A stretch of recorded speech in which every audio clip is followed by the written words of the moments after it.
magpakailanman. Magandang umaga, Pilipinas, Luzon, Visayas at Mindanao.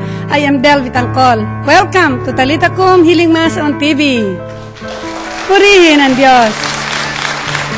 Today, July 8, is the 14th Sunday in Ordinary Time. Joining us is the St. Peter Life Plan Novaliches branch. Let us now welcome our celebrant, Reverend Father Anton Pascual.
Good morning to everyone. Good morning, Father. Let us now begin our celebration with our act of faith in the name of the Father, the Son, and the Holy Spirit. Amen. May the grace of our Lord Jesus Christ, the love of God, and the fellowship of the Holy Spirit be always with you. And with your spirit.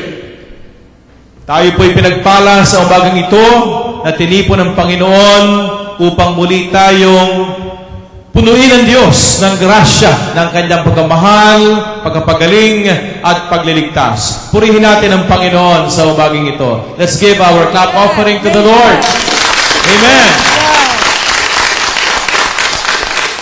And as we come together before the Lord, let us be aware of the role of the prophets. Each one of us, a spirit-filled men and women of the Lord, are challenged to be prophets, to continue to proclaim the truth, to be messengers of God for the sake of the world.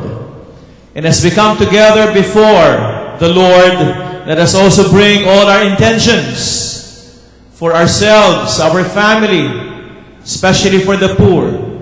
For without God, we are nothing. Amen? Amen. But with God, everything is possible. Yes, amen. Coming together as one family, let us be aware of who we are before the Lord, asking for pardon and mercy.